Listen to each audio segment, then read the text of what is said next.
তো নমস্কার বন্ধুরা, কেমন আছো তোমরা সবাই? আশা করবো সবাই ভালোই আছো। আমি অলোকেন্দু, তোমরা দেখছো নিউজ ভারত জব। আচ্ছা, তোমাদেরকে একটা ছোট্ট আপডেট দেওয়ার আছে। তার আগে আজকে আমরা যে কাজের খবরটা নিয়ে এসেছি, এটা হলো উজ্জীবন ব্যাংকের আন্ডারে। তবে এটা কিন্তু ডাইরেক্ট পেরোল নয়, এটা তোমাদের ডাইরেক্ট মানে ভেন্ডারের আন্ডারে হবে। তো পুরো ভিডিও দেখো, এইচআরের নাম্বার ভিডিও শেষে পেয়ে যাবে। আর এখানে অনেকগুলো লোকেশন আছে, এটা লোকেশন ওরিয়েন্টেড জব বলতে পারো, কারণ সত্যি কথা বলতে প্রচুর লোকেশন আছে।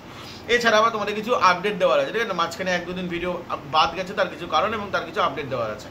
প্রথমত বলে রাখি, আমাদের কাছে একটা ওয়ার্ক ফ্রম হোম স্যালারি বেসিসে একটা কাজ আসতে টাইম লাগবে। একটা কোম্পানির ডাইরেক্ট স্যালারি বেসিস কাজ, যেমন ওয়ার্ক ফ্রম হোম জব হয়ে থাকে, ঠিক আছে? তেমন কিন্তু জব আসছে। হ্যাঁ, ওরকম কোনো নেটওয়ার্ক মার্কেটিং বা ডিজিটাল মার্কেটিং কিন্তু নয়। এটা সম্পূর্ণ টার্গেট বেস হবে, বাট স্যালারিও ভালো থাকছে, ঠিক আছে? ওরকম টাইপের একটা কাজ আসছে। এবং আমাদের আরও অনেক এক্সপিরিয়েন্স আলা কাজ আসছে, যেগুলো আমরা এই চ্যানেলে ছাড়বো না, বিকজ এক্সপিরিয়েন্স সবার থাকে না। সেজন্য আমরা অন্য চ্যানেলে ছাড়বো। যাদের ইচ্ছা হবে তারা দেখো এক্সপিরিয়েন্স স্যালারি, আর যাদের স্যালারি থাকবে আপ টু 30-40 উপরে, ঠিক আছে? এবং আমাদের কাছে আরও কিছু ভ্যাকান্সি এসছে, যেগুলো ব্যাক অফিস জব হবে। তার মধ্যে থেকে একখানা আমরা ছেড়ে দিচ্ছি, এটা পলিটিক্যাল ডোমেন। কিন্তু পলিটিক্যাল ডোমেনের প্রবলেম কী হয়েছে, অনেকে 30 বছরের ঊর্ধ্বে আবেদন করেছে, অনেকে তো 40 বছরের ঊর্ধ্বেও আবেদন করেছেন। তাদেরটা আমি ধরছি না, তারা নিজেরাই জানে যে হবে না। কিন্তু যারা 30 বছরের ঊর্ধ্বে আবেদন করেছো, তাদেরকে আমরা বলেই দিয়েছিলাম ভিডিওতে 30 বছরের ঊর্ধ্বে কেউ আবেদন করবেন না, তবু করেছেন, আমি জানি না কেন, ঠিক আছে? তো তাদের কিন্তু কোনো রকম কোনো ডাক পাবেন না। তাদের আই থিঙ্ক এইচআররা শুধু মেসেজ দেখে রেখে দিয়েছে, কোনো রিপ্লাই আই থিঙ্ক কোনো কিছু দেয়নি। আর যারা শর্ট লিস্টেড হয়েছে তাদের কাছে কল যাবে হয়তো আজকে বা কালকেও, হয়তো অনেকের কাছে আমি জানি না। আজকে যাবে, তোমাদের এই সপ্তাহের মধ্যে ইন্টারভিউ হয়ে যাবে। ওরা ছিল পলিটিক্যাল ডোমেনের আপডেট। পারলে আমি তোমাদেরকে কিছু ফটো, মানে যারা ইন্টারভিউ দিতে গেছে তাদের ফটো বা কিছু আমি তোমাদেরকে শেয়ার করতে পারি। কনফার্ম নই এখনও, শেয়ার করতে পারি। এছাড়াও আরও অনেকগুলো ব্যাক অফিস এসছে, লাইক ফ্লিপকার্ট আসতে পারে, টেক মাহিন্দ্রা আসতে পারে, তারপরে তোমাদের এমপকেট আসতে পারে, লাইক এরকম অনেক টাইপের কোম্পানি কিন্তু আসতে পারে। চলো, আজকে আমরা নিয়ে চলে এসেছি, এটা হলো কালেকশন অফিসারের জব। আমি থাম্বনেলে লিখেই দিয়েছি কালেকশন অফিসারের জব। তবে আমি ভিডিওর প্রথমে একটা কথা তোমাদের বলে রাখি, নিচে অনেকে কমেন্ট হয়তো করবে, যারা ব্যাংকিং সেক্টর নিয়ে জানো তারাই কমেন্টটা করবে, সেটা হলো তারা টার্গেট থাকবে কিনা কালেকশন সেক্টরে। তো বলে রাখি, নমিনাল টার্গেট থাকবে। টার্গেট ছাড়া ব্যাংকিং সেক্টর অসম্পূর্ণ। কিন্তু এখানে টার্গেট কমপ্লিট না করতে পারলে যে স্যালারি পাবে না, এরকমটা কিন্তু নয়। টার্গেট কমপ্লিট করতে পারলেও স্যালারি পাবে, আর টার্গেট কমপ্লিট না করতে পারলেও স্যালারি পাবে। এক্ষেত্রে একটা জিনিস, তুমি ধরো 3-4 মাস ধরে কাজ করছো, কিন্তু কোম্পানিকে তুমি কোনো প্রফিট করে দিতে পারছো না, বা কোম্পানির কোনো কাজে তুমি এক কথায় আসছো না, যে তুমি একদম পুরো নির্জীব, তুমি কোনো কাজে আসছো না কোম্পানির, তাহলে কিন্তু কোম্পানি তোমাকে স্যালারি দিয়ে কিন্তু পুষবে না। এটা তোমাকে মাথায় রেখে চলতে হবে। তো কাজ শিখতে হবে, কাজ করতে হবে, ঠিক আছে? এটা কিন্তু তোমাদেরকে মাথায় রেখে চলতে হবে। এমনি এখানে স্যালারি ফিক্সড আছে, তো স্যালারি ফিক্সড নিয়ে ভিডিও দেখো। আর হ্যাঁ, যে কটা লোকেশন এখন আমি বলবো, সেই কটার লোকেশনের ছেলেমেয়েরাই আবেদন করবেন, কারণ আপনাদের নিজের লোকেশনগুলো চেনা কিন্তু খুব গুরুত্বপূর্ণ। ওই গুগল সার্চ মেরে লোকেশন চেনা যায় না। তো যে কটা লোকেশন বলবো, সেই কটা লোকেশনের ছেলেমেয়েরাই দয়া করে আবেদন করুন। চলুন শুরু করছি আজকে কাজের আপডেট। প্রথমত আমার বাড়ির কাছের লোকেশনও আছে, তো আমি সেখান দিয়ে শুরু করছি। কাঁচরাপাড়া, বোলপুর, শিবপুর, বর্ধমান, সল্টলেক, কন্টাই, মেদিনীপুর, ধূপগুড়ি, জলপাইগুড়ি, বজবজ, তারপরে কুলতি, তারপরে খড়গপুর, তারপরে তমলুক, তারপরে ময়না, তারপরে সাবাং, ঠিক আছে? তো এই কটা লোকেশন এই মুহূর্তে অ্যাভেলেবেল আছে। বর্ধমান আছে, মেদিনীপুর আছে, তারপরে অধিকাংশই মানে কলকাতা লোকেশনে আছে। সাউথ কলকাতার দিকেও মনে কিছু আছে। কাঁচরাপাড়া আছে, কাঁচরাপাড়ায় কল্যাণী অথবা হালিশহরের ছেলেমেয়েরা আবেদন করতে পারবে, ঠিক আছে? আই থিঙ্ক কল্যাণী নাও পারতে পারে, ঠিক আছে? তারপরে এখানে বাদবাকি কিছু বাইরের, মানে জলপাইগুড়ি, শিলিগুড়ির দিকেও লোকেশন কিন্তু এখানে আছে।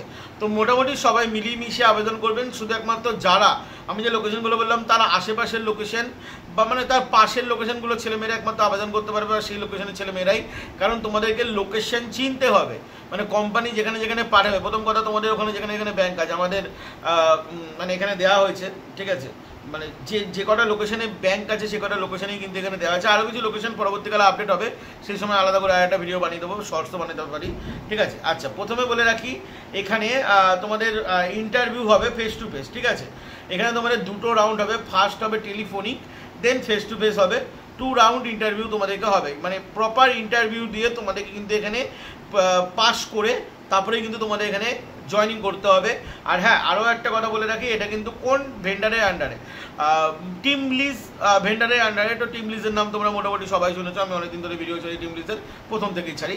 তো টিম লিজের আন্ডারে তোমাদের এখানে কাজ হবে, মানে তোমরা উজ্জীবন ব্যাংকেরই এমপ্লয় থাকবে, বাট এখানে তোমরা টিম লিজের আন্ডারে কাজটা করবে, ডাইরেক্ট উজ্জীবন ব্যাংকের এমপ্লয় কিন্তু তোমরা হচ্ছ না, যেটাকে বলে কি বলে ওটাকে, মানে ডাইরেক্ট তোমরা অন রোল বা পে রোল হচ্ছ না, ঠিক আছে, এক কথায়।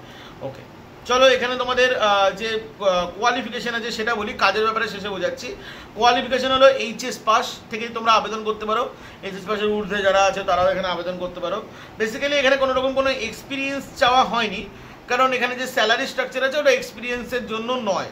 এখানে যে স্যালারি আছে 13.4K পর্যন্ত, এটা মানে NTH, ঠিক আছে, এই নিট, মানে এটা নিট, ঠিক আছে, ফিক্স স্যালারি। আর এখানে তোমাদের PAPSI আছে, টিএ আছে 2.5K, টিএ মানে ট্রাভেল অ্যালাউন্স, মানে এখানে বাইক এবং বাইকের তেল খরচা কোম্পানি দিচ্ছে। ও হ্যাঁ, এখানে কিন্তু কাজ করতে বাইক লাগবে, অবভিয়াসলি ফিল্ডের কাজ তো বাইক তো অবশ্যই লাগবে। তার সাথে তোমাদের এখানে ইনসেন্টিভ আছে, আমি ভিডিওর প্রথমেই বললাম না যে টার্গেট কমপ্লিট না করতে পারলেও স্যালারি পাবে, করতে পারলেও স্যালারি পাবে, কিন্তু যারা করতে পারবে তাদের জন্য তো একটা কিছু স্পেশাল দেওয়া উচিত, সেটাকেই বলে ইনসেন্টিভ, ঠিক আছে। আমি সেটা যাচ্ছিও না ইনসেন্টিভের ব্যাপারে, সবাই আর্ন করতে পারো না। আর ফ্রেশারদের ক্ষেত্রে ইনসেন্টিভ মানে অ্যাচিভ করা মানে একটা চ্যালেঞ্জিং বিষয়, ঠিক আছে, বহুত চ্যালেঞ্জিং বিষয়। তো আমি সেজন্য স্যালারিতেই পড়লাম 13.4K, ঠিক আছে, এইচএস পাস হিসাবে ঠিক আছে। নিজের লোকেশনে যারা কাজ করবে, বাইক নিয়ে কাজ করবে, বাইকের তেল খরচা আলাদা করে দেওয়া হচ্ছে, PAPSI দেওয়া হচ্ছে, সবই ঠিকঠাক আছে, মানে এতটা কোনো খারাপ কোনো কিছু নয়। তারপরে চলে আসি এখানে কালেকশন অফিসারের কাজ। আচ্ছা, বয়স সীমাটা বলে রাখি, 18 থেকে 30 পর্যন্ত তোমরা আবেদন করতে পারবে, খুব বেশি হলে 33, এর বেশি কিন্তু তোমরা যেও না। আচ্ছা, তোমাদের এখানে যে কালেকশন অফিসার মানে এক কথায় শর্ট ফর্মে লোনের টাকা আদায় করা, ঠিক আছে, বা লোন দেওয়া, সেটাকে কালেকশন করা, এটাই তোমাদের কাজ হয়ে থাকবে। তবে কালেকশনের একটা নমিনাল টার্গেট থাকে, সেটা কেমন কি থাকবে সেটা তোমরা ইন্টারভিউ থেকে জানতে পারবে অন পেপার, বিকজ ব্যাংকিং অনেক রুলস অ্যান্ড রেগুলেশন থাকে, সব ভিডিওতে বলা যায় না। আর আমি সত্যি কথা বলতে আমাদেরকে ভিডিওতে বলেও দেওয়া হয়নি, তোমরা ইন্টারভিউতে গেলেই জানতে পারবে। আর এখানে কিন্তু বাইক এবং বাইক লাইসেন্সটা লাগছে।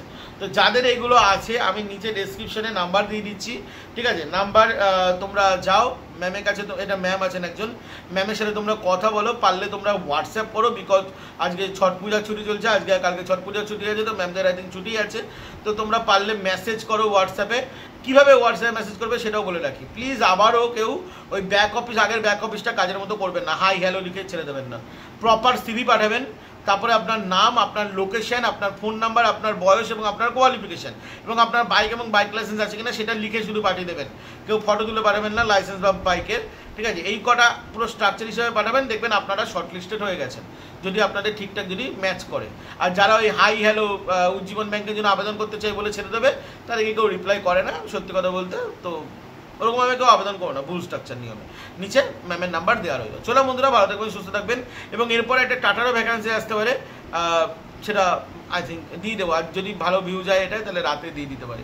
চলো বন্ধুরা, ভালো থাকবেন, সুস্থ থাকবেন, জয় হিন্দ, বন্দে মাতরম।